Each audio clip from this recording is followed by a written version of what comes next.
디모데후서 말씀입니다. 디모데후서라는 그 이름 속에서 우리가 알 수 있는 바와 같이 디모데에게 보낸 두 번째 편지다.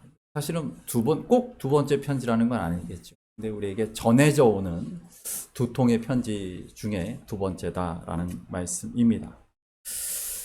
우리 지난 시간에 디모데전서 말씀을 볼 때 디모데전서의 배경은 무엇이었냐면 2년간 로마에서 재판을 앞두고 가택연금 상태에 있었다가 다시 풀려난 직후에 에베소에 와서 그곳에서 마게도냐로 다시 선교를 떠나기 전에 누구를? 디모데를 에베소 교회의 목회자로 목회를 맡기고 떠나게 되죠. 그 이후에 바로 에베소 교회를 목회하고 있는 영적 아들이었던 디모데에게 썼던 편지가 우리가 지난 시간에 보았던 디모데 전서입니다. 오늘 디모데 후서는 어떤 것인가? 디모데 후서는 그로부터 시간이 또 몇 년이 지났습니다. 이제 바울 사도는 로마의 감옥에 갇혀 있습니다. 당시는 AD 66년, 67년 네로 황제 기독교 대박해의 시간이었습니다. 그때 기독교인들이 수없이 많이 고문당하고 갇히고 순교했습니다. 바울 사도 역시 감옥에 갇혀서 사형될, 집행될 날만 기다리고 있는 그런 상황 속에서 쓰여진 것이 바로 오늘 디모데후서 말씀입니다. 우리 1장 말씀을 보시게 되면요. 1장 7절 말씀인데 읽어볼까요? 1장 7절입니다. 하나님이 우리에게 주신 것은 오직 능력과 사랑과 절제하는 마음입니다. 아멘. 그렇습니다. 이 대핍박의 시대에 로마의 영향력 아래에 있는 당시에 주변의 모든 제국들에서 신앙생활을 하고 있는 많은 그리스도인들은 큰 위협 가운데 살아갔습니다. 바로 그러한 속에서 교회를 흔드는 이단들과 안에서는 교회를 흔드는 이단들과 밖에서는 교회를 핍박하는 그러한 세력들에 맞서서 두려워하지 말고 하나님이 우리에게 주신 능력을 가지고 또한 공동체를 이끄는 사랑을 가지고 또한 신앙인 한 사람 한 사람이 스스로 절제하는 마음으로 이 시기를 이겨내라 라고 말하고 있는 것이죠. 8절 말씀도 한번 보십니다. 읽습니다. 그러므로 너는 내가 우리 주를 증언함과 또는 주를 위하여 갇힌 자 된 나를 부끄러워하지 말고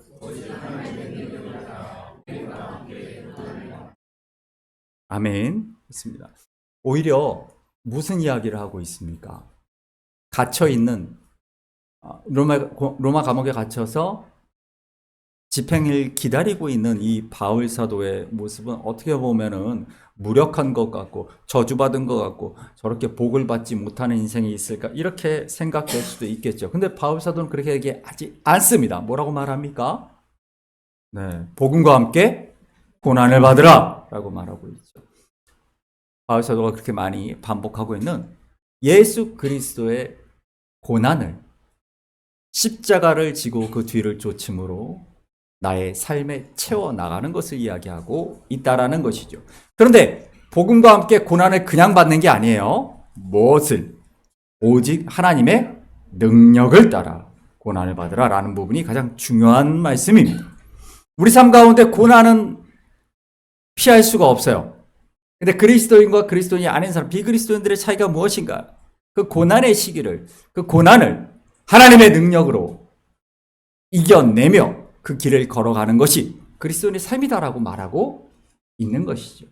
고난에 당하지 않는 인생은 없어요. 네. 비가 내릴 때는 누구나 다 비를 맞습니다. 그러나 그 비를 막을 우산이 있어야 한다라는 것이죠. 그게 하나님의 능력이다라고 말하고 있는 거예요. 우리 9절도 말씀 보겠습니다. 9절 말씀입니다. 하나님이 우리를 구원하사 부르심은 우리의 행위대로 하심이 아니요 오직 자기의 뜻과 영원 전부터 그리스도 예수 안에서 우리에게 주신 은혜대로 하십니다. 아멘. 그렇습니다. 그래서 바울 사도는 소명을 다시 한번 디모데에게 강조하고 있어요. 부르심은, 소명으로 부르심은 우리의 행위대로가 아니다라는 것이죠. 하나님의 뜻, 그죠? 하나님의 뜻, 그리고 영원 전부터 그리스도 예수 안에서 우리에게 주신 은혜대로 우리가 그 일을 감당한다라는 것이죠.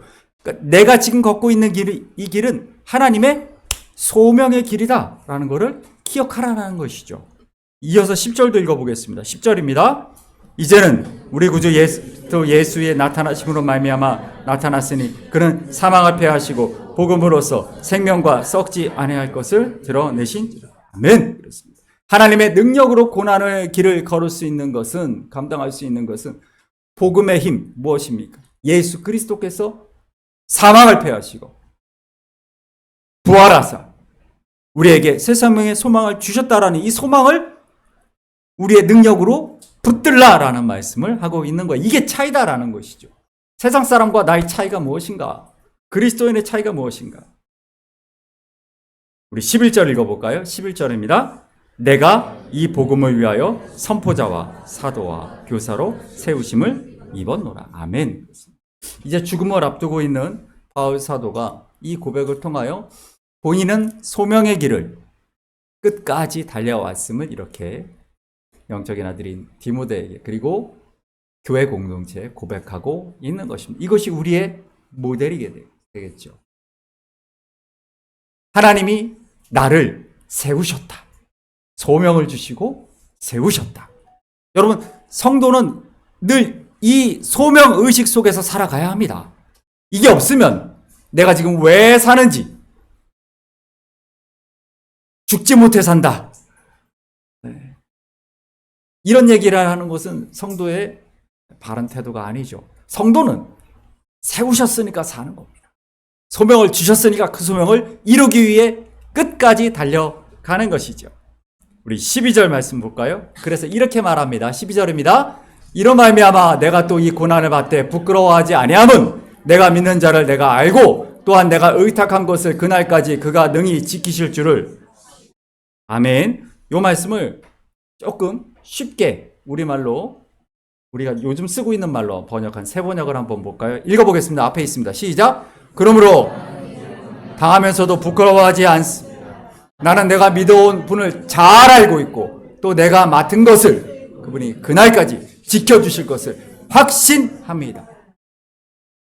여러분, 내가 걷는 이 길이 하나님이 나를 세우신 길이고 내가 이 길을 통해서 하나님께 영광을 돌린다라고 한다면 지금 나의 삶이 부끄럽지 않은 거예요. 내가 고난을 당한다 할지라도, 내가 다른 사람과 비교하였을 때 내가 조금 부족해 보일 수도 있고, 다른 사람들은 일이 잘 되는데 왜 나는 일이 잘 되지 않을까? 다른 사람은 저렇게 건강한데 왜 나는 자꾸 몸이 아플까? 나의 삶이 부끄럽게 여겨질 수도 있어요. 그러나 소명 가운데 살아가는 그리스도인들은 그렇지 않다는 거예요. 소명 가운데 살아가는 사람들은 내가 걷는 이 길이 정말 하나님이 원하시는 길이다라고 믿는다면, 아니라면 바꿔야겠죠. 하지만 그렇게 믿고 있다면 이 고난 또한 하나님이 주셨다라고 고백할 수 있어야 되는 거예요. 그리고 주신 분이 반드시 책임지실 것을 믿게 되는 것입니다. 내가 맡은 것을 그분이 그날까지 지켜주실 수 있음을 확신합니다.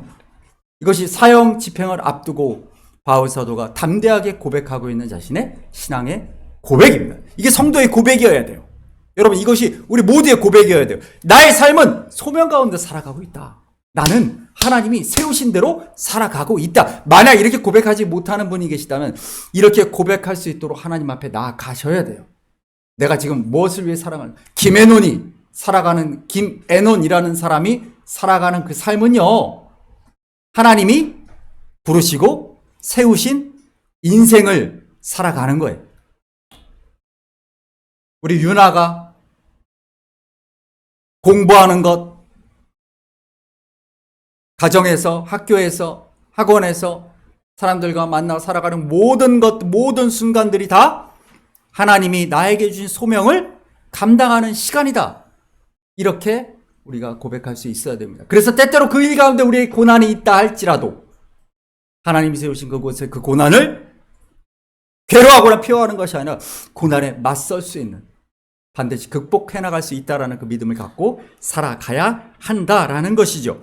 그것을 이렇게 이야기합니다. 13절, 14절 말씀을 이어서 읽어보겠습니다. 너는 그리스도 예수 안에 있는 믿음과 사랑으로서 내게 들은 바 바른 말을 본받아 지키고, 또 우리 안에 거시는 성령으로 말미암아 부탁한 알아듣는 것을, 아멘. 그렇습니다. 지키라는 말이 2번 반복되죠. 네. 그런 삶을 살아가려면 어떻게 하냐면 말씀과 가르침과 성령의 능력으로 굳게 지켜나갈 때 그게 가능하다 이거예요. 네. 그게 가능하다. 거저 얻어지는 것이 아니다. 바울사도의 이 간절한 부탁의 말씀을 우리가 볼 수가 있다라는 것입니다. 오늘 읽은 말씀 가운데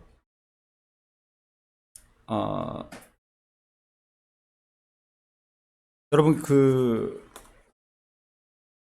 디모데 후서에서 바울 사도가 디모데에게 강조하고 있는 내가 지켜야 할 것이 무엇일까요?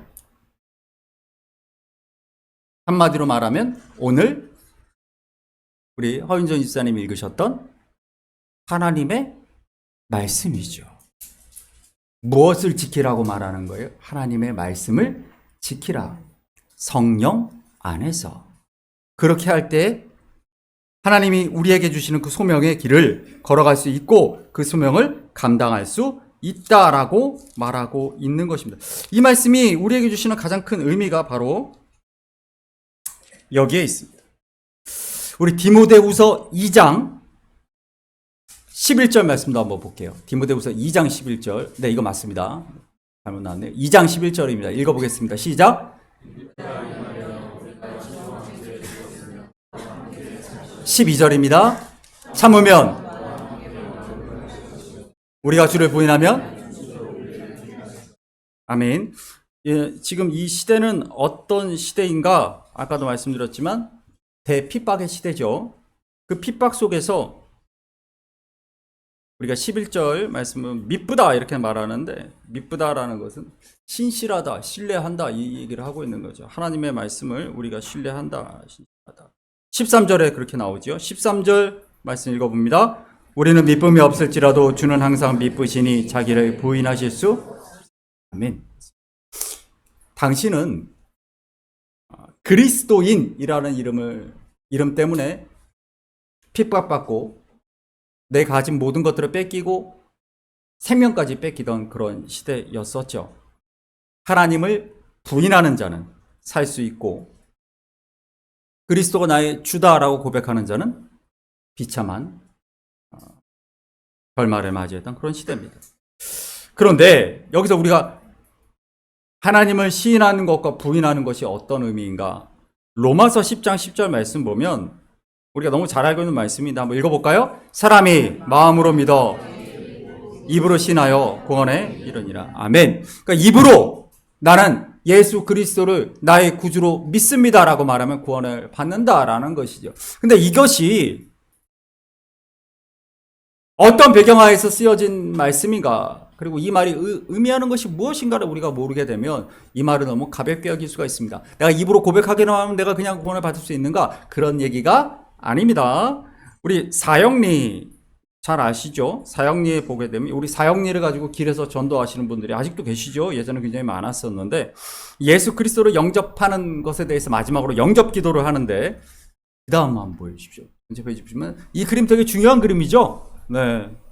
내가 나의 주인인 사람, 예수 그리스도가 나의 주인인 사람 이 설명을 하고 마지막으로 영접 기도를 합니다. 마지막 페이지 보여주십시오. 네. 그러면 이제 당신은 구원받았습니다. 이렇게 말하는 거죠. 네, 여러분 입으로 시인하면 구원받는다라는 얘기가 그 얘기가 아닙니다. 사실 이 사형리가 잘못된 건 아니에요. 이게 끝이 아니라 이 앞에 한번 보여주십시오. 이게 끝이 돼야 돼요. 예수를 나의 구주로 고백한 이후부터 생명이 끝나는 날까지 예수 그리스도가 나의 주인인 것으로 살아가는 거예요. 그게 신앙이죠. 입으로만 고백하는 거로 끝나는 게 아니다라는 거예요. 그 다음 페이지 넘겨주세요. 네, 그 다음이요. 감사합니다. 네, 이게 영화의 한 장면입니다. 이건 어떤 영화냐면 마틴 스콜세지 감독의 사일런스라는 영화입니다. 이 영화는 일본 엔도 슈자쿠라는 작가가 지은 침묵이라는 소설을 영화한 것인데요. 이것은 일본의 가톨릭 박해, 기독교 대박해 때 벌어졌던 실화를 소설화했고 그것을 영화화한 것입니다. 그때 일본의 기독교인들을 색출해냈던 일본 관원들의 방법은 무엇이냐면 예수님의 성상을 발로 밟고 지나가게 하는 것이었습니다. 그것을 거부하는 자들은 비참한 죽음을 당했죠. 그래서 이 방법으로도 나중에는 수많은 신부들이라든가 수많은 기독교인들이 고문당하고 순교를 했는데 그때 그들이 나중에는 밟고 지나가라 이렇게 이야기를 했습니다. 밟고 내 생명을 보존해라. 그랬더니 일본 관원들이 그 다음 단계로 시험을 합니다. 그 다음 사진 보여주십시오. 뭐냐면 십자가에다 침을 뱉고 저주를 하라 라는 것이었죠. 많은 기독교인들이 그것까지는 할 수 없다라고 하여 정말 수많은 사람들이 수천 명, 수만 명의 사람들이 그렇게 죽음을 당합니다. 그 다음 한번 보여주십시오. 네. 산채로 사람을 묶어서 불에 태우고 혹은 바닷물이 들어오는 십자가를 세우고 거기서 익사하게 만드는 너무나 잔인한 방법으로 수많은 사람들이 죽어왔습니다. 하나님을 부인한다. 내가 예수 그리스도를 주로 시인한다라는 의미는 저런 걸 얘기하는 거예요. 이 말씀이 쓰여졌던 시대는 그런 시대였어요. 우리가 입으로만 고백하면 되는 거 아니야 라고 하는 게 아니라 나의 삶을 걸고 그 고백대로 살아가는 것이죠. 그 끝이 어떤 결과가 주어진다 할지라도 지도를 보여주시면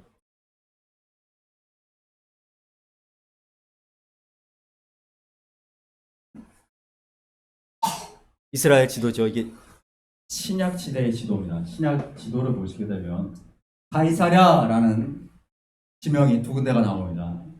하나는 이 지중 해변에 있는 가이사랴가 있죠. 또 하나는 위에 헤르몬산 가이사랴 빌립보가 있습니다. 보통 많이들 헷갈리시는데 가이사랴와 가이사랴 빌립보는 다른 지역입니다.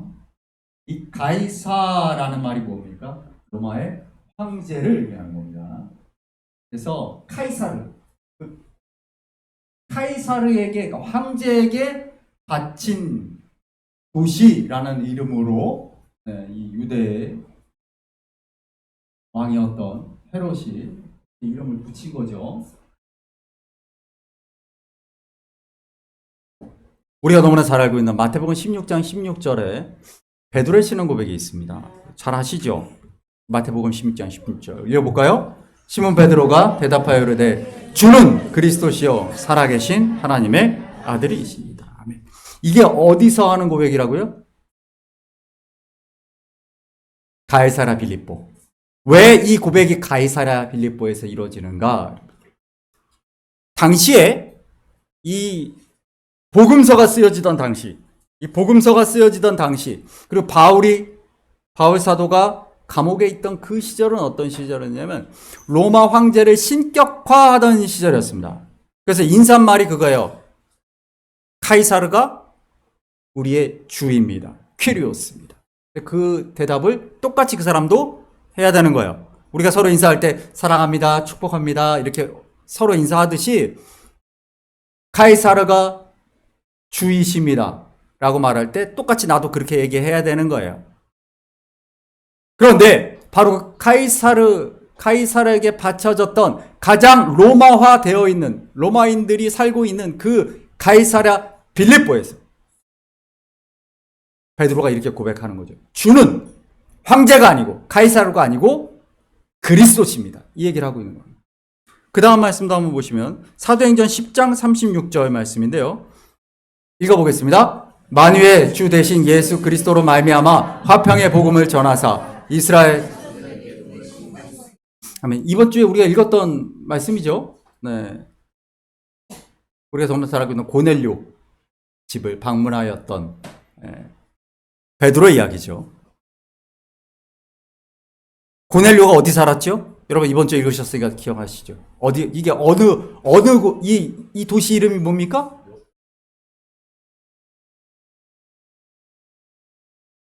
가이사랴죠. 가이사랴에 로마 군대가 주둔하고 있었다. 그래서 바울도 거기에 2년 동안 갇혀 있잖아요. 또 다른 가이사랴. 이 고백 두 가지가 다 베드로가 하는 거죠. 고백이죠. 이 고백 위에 그래서 교회가 세워지는 거예요. 만유의 주 대신 황제가 아니라 가이사르가 주가 아니라 예수 그리스도가 주십니다라는 거죠.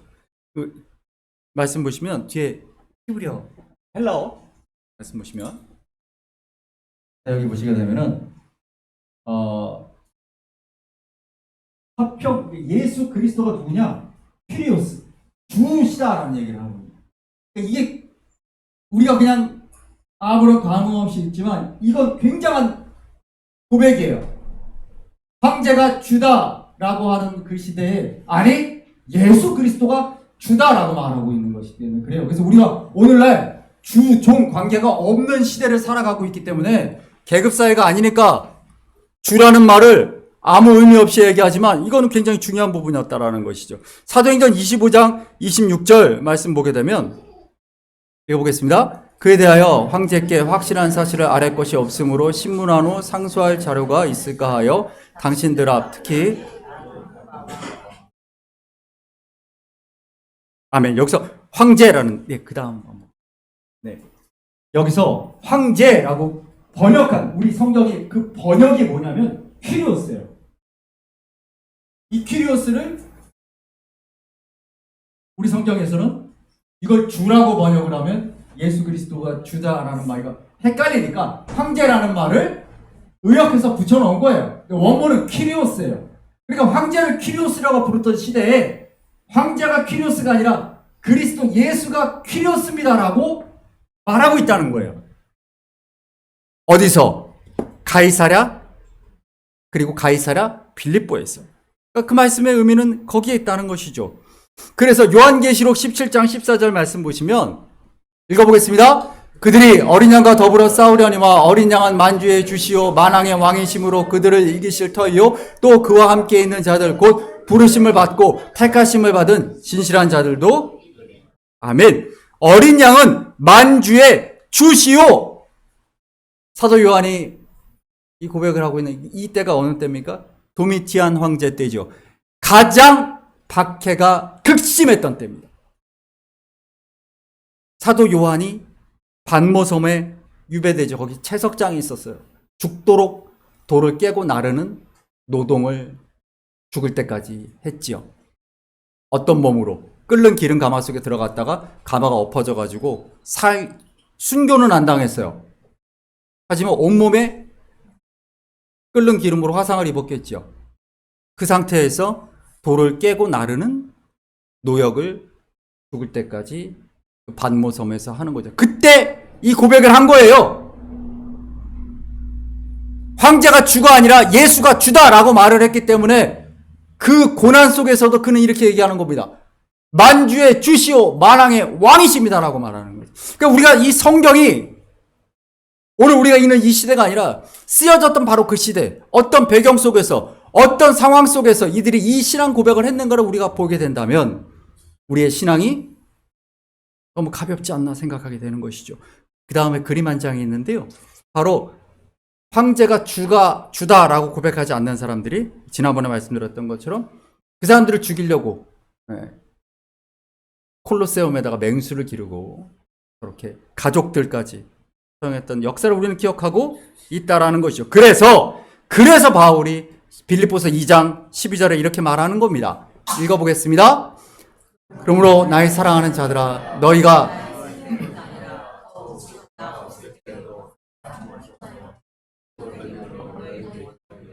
아멘. 너희의 구원을 이루는 것은 두렵고 떨림으로 복종하여 이루는 것입니다. 여러분, 신앙생활은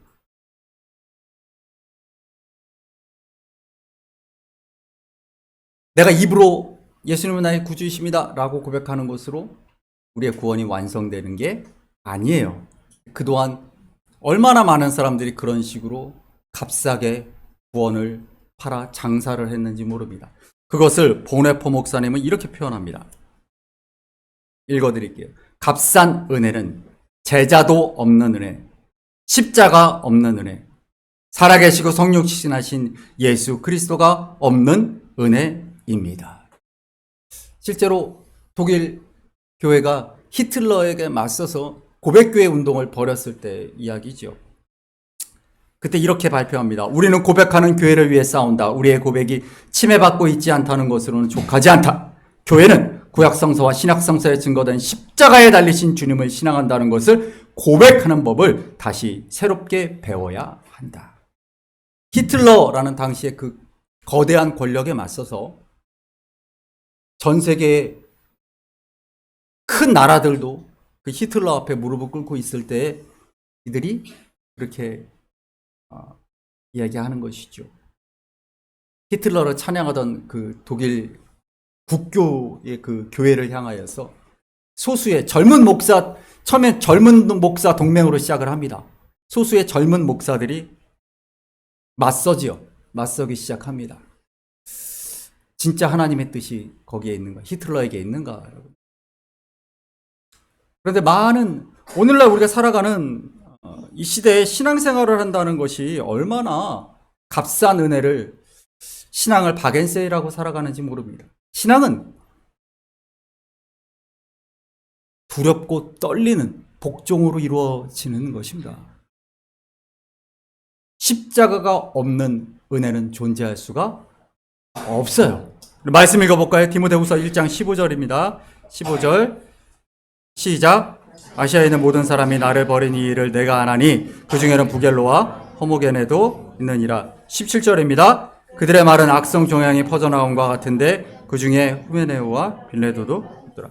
18절입니다. 진리에 관하여는 부활이 이미 지나갔다 하므로 어떤 사람들의 믿음을 무너뜨리느니라. 아멘.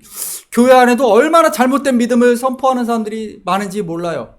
악성 종양과 같이 그들이 소망을 무너뜨리는, 믿음을 무너뜨리는 그런 이야기들을 하고 있다는 것이죠.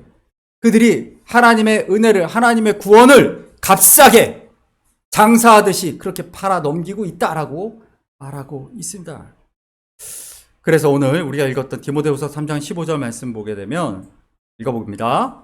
또 어려서부터 성경을 알았나니 성경은 능히 너로 하여금 그리스도 예수 안에 있는 믿음으로 말미암아 구원에 이르는 지혜가 있게 하느니라. 16절 모든 성경은 하나님의 감동으로 된 것으로 교훈과 책망과 바르게 함과 의로 교육하기에 유익하니. 17절 이는 하나님의 사람으로 온전하게 하며 모든 능력을 갖추게 하려 함이라. 아멘.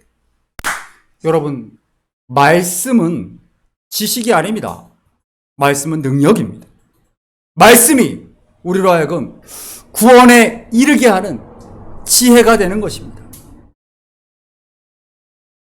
우리 15절 보게 되면 바울이 이렇게 얘기하죠. 어려서부터 성경을 알았다. 그렇죠? 외할머니와 어머니로부터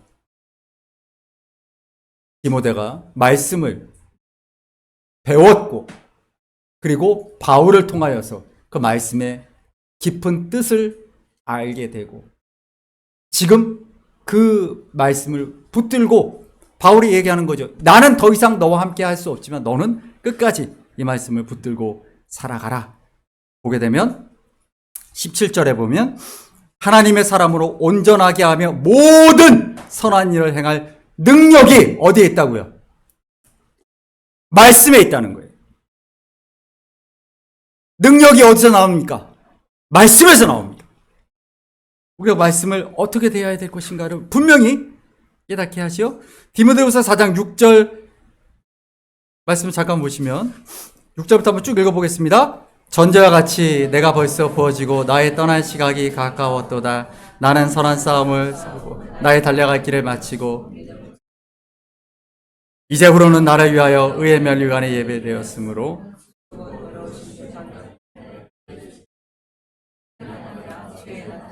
사모하는 모든 자에게도 니라. 아멘. 저기 보시는 것처럼 전제와 같이 우리 보셨던 거죠. 네, 이제 목이 잘려 피를 쏟아내는 죽을 날이 이제 나에게 다가오고 있다. 나는 선한 싸움을 싸우고 달려갈 길을 다 달려갔다.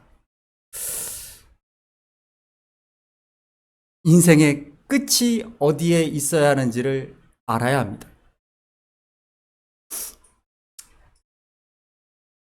저를 한번 바라보십시오. 제가 질문을 드립니다. 여러분은 여러분의 인생의 끝이 어디에 있는지 알고 계십니까? 오늘 우리가 읽은 성경 말씀에 보면 우리의 인생의 끝에는 의의 면류관이 기다리고 있다라고 말씀하고 계신 줄 믿습니다. 여러분 그 상급을 받을 준비가 되셨습니까? 그 상급 받을 준비가 되셨습니까? 이것이 내 인생의 끝에 무엇이 있는지를 알아야 이 인생을 똑바로 살 수 있다라고 성경은 말합니다. 지난 시간에 우리가 디모데전서를 볼 때 목사의 역할이 뭐냐? 그래서 세 개를 얘기를 했어요. 바울 사도가. 뭔지 기억하십니까? 읽는 것과 권하는 것과 가르치는 거예요. 그게 바울 사도가 디모데에게 너가 목사로서 이 세 가지를 꼭 해라라고 말했던 겁니다. 그래서 여러분들에게 두 번째, 권하는 것을 열심히 합니다. 저는 읽는 것과 가르치는 것은 최선을 다하고 있지만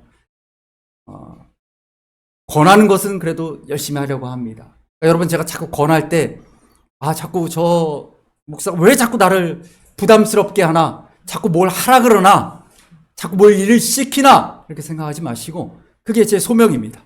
권하는 거예요. 그래서 여러분들이 하나님 앞에 서는 그날 언제일지 모르지만 여러분 앞에 주님 주신 의의 면류관 그 상급이 더 커야 되지 않겠습니까? 그걸 바라보고 살아가는 거예요. 그러니까 저는 계속 열심히 여러분들에게 여러분들이 싫어하는 걸 알지만 열심히 권하겠습니다. 자, 우리 말씀 보시면 신명기 말씀이에요. 신명기 오늘 32장 17절 18절 한번 읽어보겠습니다. 17절 18절 읽습니다. 시작. 제사하지 아니하고 귀신들에게 하였으니 곧 그들이 알지 못하던 신들 근래에 들어온 새로운 신들 너의 조상들이 두려워하지 않은 것들이로다. 너를 낳은 반석을 내가 상관하지 아니하고 너를 내신 하나님을 내가 잊었도다. 20절입니다. 그가 말씀하시기를 내가 내 얼굴을 그들에게서 숨겨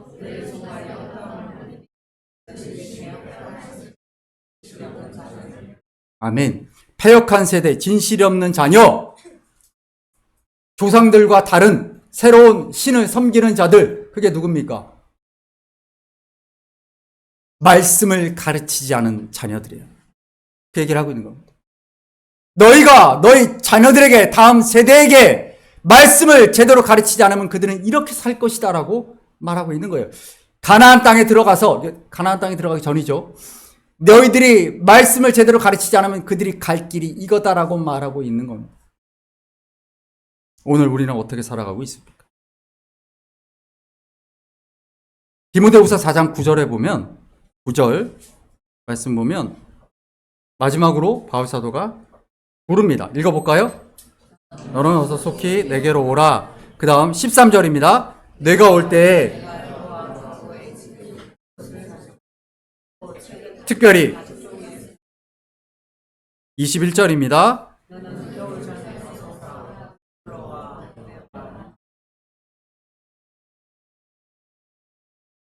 우리 그 앞에 13절에 보시면 내가 올 때 내가 드로아 가보의 집에 둔 겉옷을 가지고 오라라고 말하는데 이 겉옷이 뭘까요? 그러니까 우리가 읽었던 21절에 보면 너는 겨울 전에 와라 이렇게 얘기를 하기 때문에 감옥이 추우니까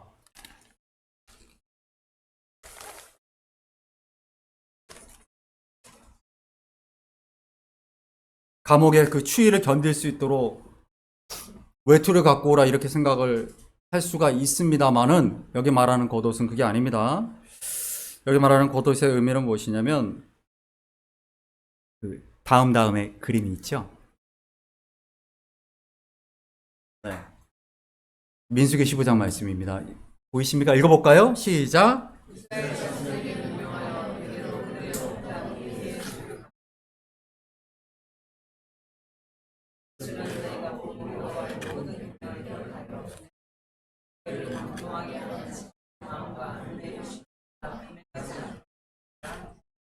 아멘.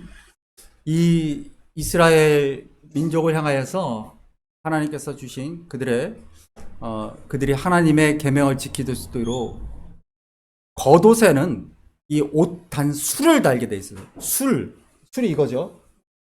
이걸 얘기하는 겁니다. 이걸 찌찌트라 그래요. 이건 탈릿이라고 하고 이걸 찌찌트라고 하는데 이 술을 달아라. 왜냐하면 이 술의 의미가 있어요. 이게 매듭의 하나하나의 의미가 있습니다. 오늘은 그 말씀드리지 않겠지만 이게 율법을 의미하는 거예요. 그래서 이것을 항상 그래서 신약 시대에도 보면은 항상 그 겉옷이라는 의미가 굉장히 중요합니다. 근데 문제는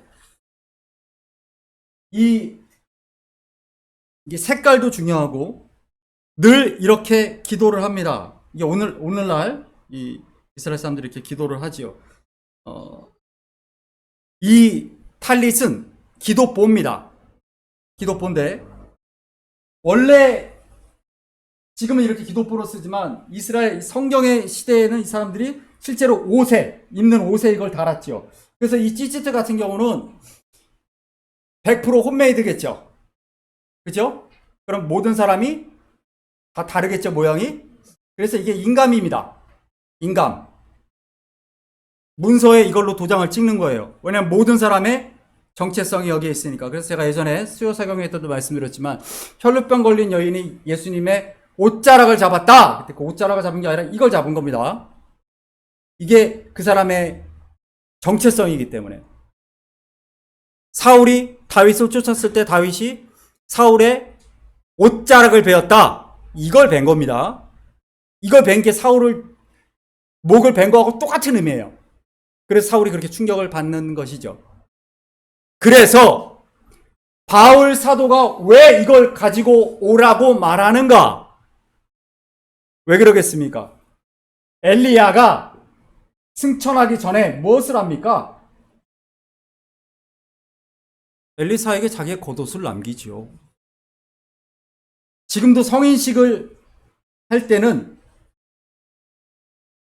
부모가 자녀에게 이 탈릿을 입혀줍니다. 그리고 이 탈릿의 의미를 가르치지요. 왜 그럴까요? 하나님의 말씀을 기억하고 지키는 삶을 살라라는 부모의 신앙의 유산이죠. 오늘날까지도 이스라엘은 이걸 철저히 지킵니다. 말씀이 우리를 구원에 이르게 하는 지혜입니다. 말씀이 우리를 이 고난의 세상 가운데 이겨낼 수 있도록 우리를 이끄는 하나님의 능력입니다.